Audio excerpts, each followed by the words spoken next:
Megastar Chiranjeevi Vishwambhara 2025 జనవరి 10న release డేట్ని confirm చేసుకుని సంక్రాంతి బరిలో నిలవగా ఇప్పుడు నటసింహం బాలయ్య మూవీ ఎన్బీకే 109 కూడా సంక్రాంతికి రిలీజ్ అవబోతుందనే వార్త ఇటు మెగా అభిమానులను అటు నందమూరి అభిమానులను తెగ ఎగ్జైట్ చేస్తుంది. బాబీ దర్శకత్వంలో వస్తున్న ఎన్బీకే 109 ముందుగా దసరాకో డిసెంబర్కు రిలీజ్ చేద్దాం అనుకున్న ఎలక్షన్స్ వల్ల షూటింగ్ లేట్ అవడంతో సంక్రాంతికి రిలీజ్ చేద్దాం డిసైడ్ అయ్యారట మేకర్స్. ఈ వార్త నిజమైతే ఈ స్టార్ల మధ్య సంక్రాంతి పోటీ ఇది 11వసారి అవుతుంది. 1985లో చట్టంతో పోరాటం ఆత్మబలంతో మొదలైన ఈ సంక్రాంతి పోటీ 2023లో వాల్తేరు వీరయ్య వీరసింహారెడ్డి వరకు మంచి రసవత్రంగా సాగింది.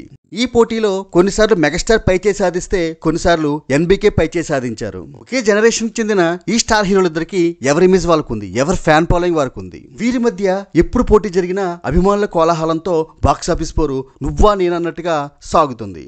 మరి ఈసారి సంక్రాంతి విన్నర్ ఎవరు కాబోతున్నారో కామెంట్ చేయండి. Please do like, share and subscribe cine master.